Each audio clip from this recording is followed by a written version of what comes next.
Hello student. Best अर्थशास्त्र की video number 20 में चैप्टर नंबर 4 का पहला वीडियो पूर्ण प्रतिस्पर्धा की स्थिति में फर्म का सिद्धांत, जिसमें आज हम पढ़ेंगे आगम तथा आगम की धारणाओं के बारे में। आगम क्या है, आगम की कौन कौन सी धारणा है। पूरी वीडियो को देखिएगा लास्ट तक, आपको आगम का कॉन्सेप्ट आज क्लियर हो जाएगा, ये मेरा वादा है। मैं हूं नकुल सर और आप देख रहे हैं अपना हिंदी चैनल, हिंदी का best channel the e-commerce Guru and ढाली। चलिए हम बात करते हैं आगम की। आगम क्या होता है? आगम का मतलब होता है, वैसे इसका अर्थ निकाले, आगम का मतलब आने वाला। आने वाला यूं कह सकते हैं प्राप्त होने वाला। और इसको इकोनॉमिक्स के सेंस में देखें कि जब एक बिजनेसमैन या एक उत्पादक बिक्री करने के बाद जो भी राशि प्राप्त करता है, उन राशि के योग को हम क्या कहते हैं? आगम कहते हैं। ठीक है ना। एक दुकानदार ने 100 वस्तुओं की बिक्री की और एक वस्तु की कीमत अगर 10 रुपये है, इस हिसाब से दुकानदार को 1000 रुपये प्राप्त हो रहा है, तो इसी 1000 रुपये को दुकानदार के लिए क्या कहा जाएगा? आगम। आगम को कहते हैं रेवेन्यू। ठीक है ना। यानी कि आगम को दूसरा कहते हैं आय, दैट मीन्स इनकम। वह विक्रय राशि जिसे फर्म अपना उत्पाद बेचकर प्राप्त करती है, ठीक है ना, उसे हम आगम कहते हैं। आगम को सिंपल से फॉर्मूले से कैलकुलेट कर सकते हैं कि बिक्री की कुल इकाइयाँ, जितनी भी इकाइयाँ बेची जाती हैं, और प्रति इकाई का मूल्य क्या है, इन दोनों को आपस में गुणा करके आगम की राशि प्राप्त कर सकते हैं। ठीक है ना। अब प्रोफेसर डोले ने आगम के बारे में कहा था कि एक फर्म का आगम उसकी बिक्री प्राप्ति या वस्तु की बिक्री से मिलने वाली मौद्रिक प्राप्तियां हैं। यानी कि एक विक्रेता अपनी जितनी भी इकाइयों को बेचकर प्राप्त करता है, जो भी राशि प्राप्त करता है, जो भी मूल्य प्राप्त करता है, उसी प्राप्त मूल्य को, जिसको मौद्रिक रूप में होता है, मुद्रा के रूप में होता है, उसे हम आगम या रेवेन्यू कहते हैं। अब बात ही करते हैं आगम की आवश्यकता क्यों होती है। इससे पहले वाले चैप्टर में हमने पढ़ा था लागत, और अब पढ़ रहे आगम। ध्यान में रखना, क्योंकि कोई भी उत्पादक क्यों ना हो, उसका मुख्य उद्देश्य होता है क्या? कमाना, लाभ कमाना। और लाभ प्राप्ति के लिए उसको पता होना चाहिए उसकी बिक्री से कितना मूल्य उसको प्राप्त हुआ, यानी कि कितनी आगम, कितनी आय हुई, और उस वस्तु के बनाने के लिए कितना लागत आता है। इन दोनों का अंतर क्या होता है? लाभ होता है। यानी कि हमें लागत भी पता होना चाहिए, हमें आगम भी पता होना चाहिए, उसके बाद ही लाभ के बारे में पता चलेगा कि हमें कितना लाभ हुआ और कितनी हानि हुई। ठीक है ना। इसलिए आगम का कॉन्सेप्ट पढ़ना जरूरी होता है। अब कॉन्सेप्ट ऑफ रेवेन्यू, मतलब आगम की कौन कौन सी धारणाएं हैं। आगम की धारणाओं को में 3 धारणाएं हैं: कुल आगम, सीमांत आगम और औसत आगम। कुल आगम को कहते हैं टोटल रेवेन्यू, शॉर्टकट में टीआर के द्वारा दर्शाते हैं। सीमांत आगम मार्जिनल रेवेन्यू, शॉर्टकट में एमआर से दर्शाते हैं। औसत आगम एवरेज रेवेन्यू, शॉर्टकट में इसको एआर से दर्शाते हैं। अब तीनों को बारी बारी से पढ़ेंगे, विस्तृत तरीके से पढ़ेंगे एग्जाम्पल के साथ। सबसे पहले कुल आगम, टीआर।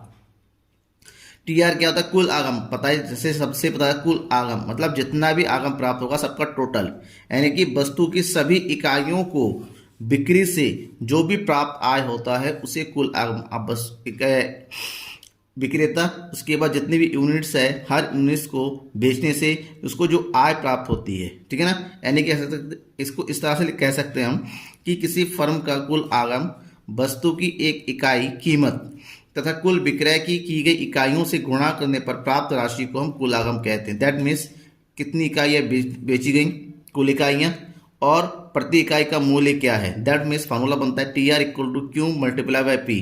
क्यों दर्शाता है इकाइयों क्यों, और पी दर्शाता है प्रति इकाई मूल्य को। इन दोनों को मल्टीप्लाई करेंगे तो कुल आगम की प्राप्ति होगी। फॉर एग्जाम्पल, एक पेन का मूल्य कितना है? 10 है, दैट मीन्स पी। और दुकानदार ऐसे ही 50 पेन बेच देता है, ये है बिक्री की इकाइयाँ, दैट मीन्स क्यों। तो हमें बताना है कुल बिक्री कितनी है, यानी कि टोटल रेवेन्यू कितना। Total revenue equal to P multiply by Q, that means ये हो गया 10 मल्टीप्लाई बाई 50। तो दुकानदार को कुल बिक्री कितनी होगी? 500। और कुल बिक्री ही क्या है? कुल आगम है, टीआर है। ठीक है ना। ये हो गया आपका कुल आगम का कॉन्सेप्ट। अब हम बात करते हैं सीमांत आगम, मार्जिनल रेवेन्यू। मार्जिनल का मतलब पता ही होगा आपको, इससे पहले बार बार पढ़ते हुए, एक अतिरिक्त। क्योंकि हम बिक्री की बात करते हैं, जब एक वस्तु की एक अतिरिक्त इकाई की बिक्री होती है, हम कि जितना बेचते थे उससे अगर एक अधिक बेचा जाए, तो उस एक अधिक बेचने से उसे जो भी आगम प्राप्त होगा या उसकी कुल लागत में जो भी परिवर्तन होगा, उसे हम सीमांत आगम कहते हैं, एमआर कहते हैं। अर्थात इसको हम यूँ समझ सकते हैं, वस्तु की एक अतिरिक्त इकाई के परिवर्तन से कुल आगम में होने वाला परिवर्तन सीमांत आगम कहलाता है। मान लीजिए पहले एक इकाई को बेचने से 50 रुपये मिल रहे थे, अब एक इकाई और बेचा गया यानी कि 1 + 1 यानी कि 2 इकाई बेचा गया, अब मिल रहा है 80, यानी कि पहले से 50 मिला, दूसरे से कितना मिला, 30 इकाई मिला। तो इसी को हम सीमांत आगम कहते हैं, 30 इकाई को MR। ठीक है ना। इसको निकालने का फार्मूला है MRN = TRN-1, यानी कि जिस इकाई का हमें सीमांत आगम निकालना, मतलब दूसरी इकाई का सीमांत आगम निकालना है, तो उससे जो कुल आगम है उसका जो कुल आगम है उससे ठीक ऊपर वाला यानी कि एक पहले वाला कुल आगम क्या कर देंगे, हम माइनस कर देंगे। कैसे करेंगे एग्जाम्पल के साथ नीचे बताता हूं, लास्ट में बताऊंगा ये कॉन्सेप्ट पूरा। ठीक है ना। उदाहरण के लिए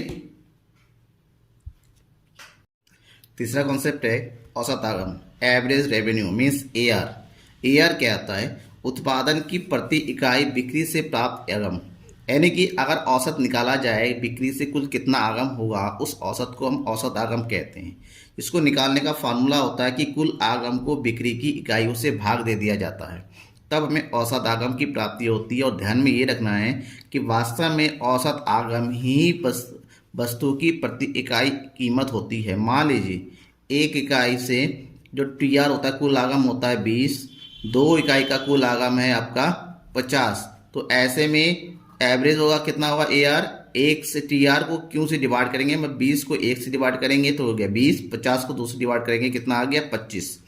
यही वस्तु की क्या होगी, प्रति इकाई कीमत होगी। ठीक है ना। कैसे होगी, चलिए एक एग्जाम्पल के साथ समझते हैं।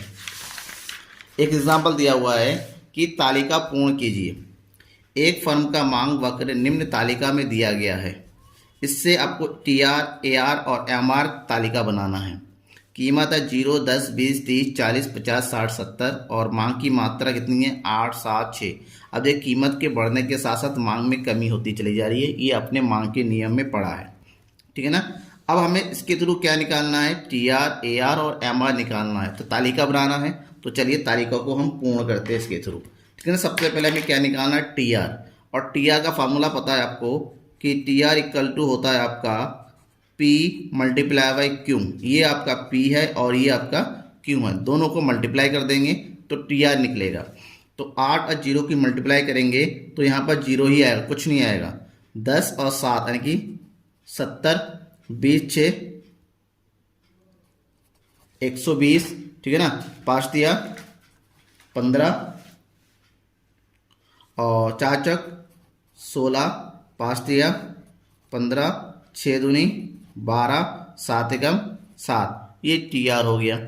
अब क्या है, AR निकालेंगे। AR का फॉर्मूला क्या होता है अभी बताया था मैंने कि AR = होता है TR / Q। ठीक है ना। TR को Q से डिवाइड करेंगे, ये P है, इससे मत डिवाइड कर दिएगा, किससे करेंगे, Q से। TR / और ये हमेशा P के बराबर होगा, क्योंकि अभी बताया मैंने कि प्रति इकाई कीमत ही आपका क्या होता है AR, ये दोनों हमेशा बराबर आएगा। कैसे, 0 को 8 से डिवाइड करेंगे आ गया आपका 0, 70 को 7 से डिवाइड करेंगे कितना आ जाएगा 10, 120 को 6 से डिवाइड कीजिए 20, 150 को 5 से डिवाइड करेंगे 30, 160 को 4 से डिवाइड करेंगे 40, 150 को 3 से डिवाइड करेंगे 50, 120 को 2 से डिवाइड करेंगे 60 और 70 को 1 से डिवाइड करेंगे कितना आ जाएगा 70। तो AR निकाल आया। अब निकालना रह गया MR। तो MR कैसे निकालेंगे, MR का फार्मूला होता है MR = TRN-1। जिस इकाई का MR निकालना है उस इकाई के TR से उससे ठीक पहले वाली इकाई का TR माइनस कर देंगे। कैसे, 0 यूनिट पर हमें कुछ नहीं देखना होता, इसको डैश कर देंगे। ठीक है ना। पहले इकाई पर, ठीक है ना, जब मात्रा 10 है तो कितना है 70 से 0 घटा देंगे 70, 120 से 70 को माइनस इस तरह घटाते चलेंगे, 120 से 70 को माइनस करेंगे 50, 150 से 120 को माइनस करेंगे 30, 160 में से 150 को माइनस कीजिए तो कितना आ गया 10, 150 में से 160 को माइनस कर देंगे तो आ जाएगा -10, 120 में से 150 को माइनस करेंगे -30 और 70 में से 120 को माइनस करेंगे, ये आ जाएगा आपको -50। MR मार्जिनल रेवेन्यू आपका माइनस में हो सकता है। ठीक है ना। तो ये आपका कैलकुलेशन का पूरा तरीका होता है। ध्यान में इतना रखना है कि AR और प्रति इकाई कीमत बराबर होती है और बराबर ही आना चाहिए। Thank you.